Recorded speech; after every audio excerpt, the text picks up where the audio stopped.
We are on the road today at InterDrone, and I am here with my good friend George Mathew from Kespry. Hello, George. Welcome. Hi, Peggy. Thank you for having me on again. So, George, as the CEO of Kespry, so many things have now been happening. You have just been doing all kinds of things. You've met the president. You guys have lots of changes going on.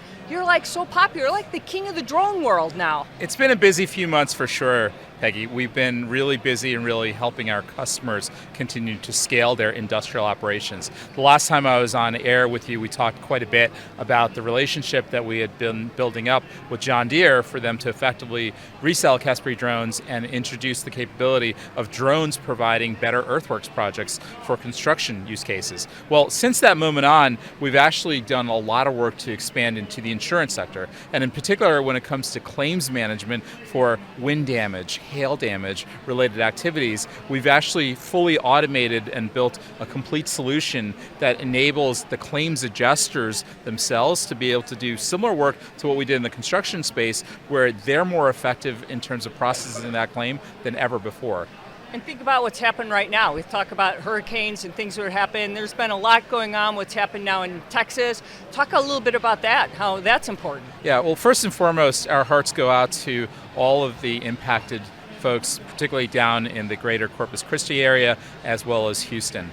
The level and extent of the tragedy, particularly around Harvey, is just uncalculable in terms of just the damage as well as the rescue and recovery efforts that have been underway. So what has happened in the last 48 hours is that we've largely switched over to a recovery effort, and the temporary flight restrictions that were in place for drones were lifted. So Kespry drones are now flying within the area to really help on the recovery. That's amazing. Yeah, no, it is. And specifically around the claims processing that's needed to just get claims adjudicated on wind and other weather-related damage that's, of course, occurred in the region. And now we're hearing that even more damage in other areas now. We're looking at Florida and other places that are worried about more, damage and bad weather and things that are happening. Yeah, we're tracking the situation with Irma very closely. It looks like both coasts of Florida will likely be impacted in the next 48 to 72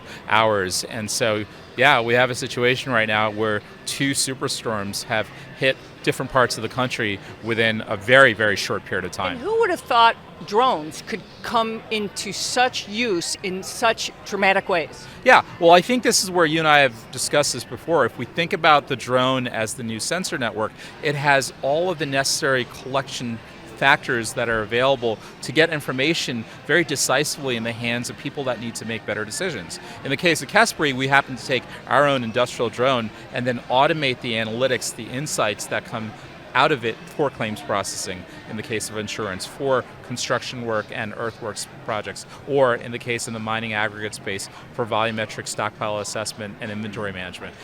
If we look at those opportunities, it's really about just enabling that worker on the ground to just be more productive with the drone assisting their work. Talk about it in a safety perspective, because when I think about this brings safety and information in a whole different perspective. I think when we talk about industrial work, there is very dangerous work that happens all the time.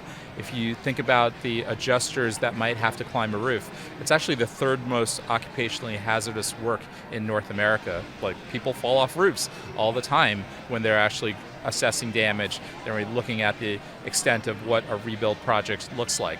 And so to introduce a drone that can safely fly overhead and get the volumetric measurements, to get the hail assessment, the damage assessment automated, in the same manner in the construction mining space, to be able to not have to climb a stockpile because people fall off of stockpiles all the time, or in the construction space. We hate to think that, right?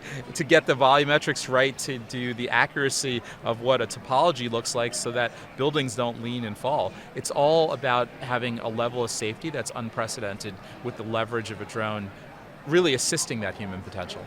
Where are you guys going next? Because we're talking about what the tragedies we're dealing with now, but the positive things that drones are bringing to this kind of effort. Where do we see drones going next for the construction industry? Because I really see drones doing so much more in now the rebuilding factor of all the things we have to do. Right. So when you think about that rebuilding factor, really to help understand how things change over time, we are introducing additional capability into our Earthworks construction kit, which is going to be released into the market in the next few months. So just to have better cut fill maps, to be able to have capability for baseplane visualizations, to be able to accommodate for what change occurs over time, particularly on a rebuilding project where before and after certain events, to understand what the change in that topology is. So to be able to do that in a very natural, effective way, you have to have that user experience really be well accommodated with applications that support users for those use cases. And that's really where Kespry has been focused from its origination and inception in 2013, and certainly how we're continuing to advance this space, particularly from a data analytics standpoint as we push forward. I want to thank George Mathew, the CEO of Kespry, for joining us on our On the Road at InterDrone for our special edition of Safety Zone.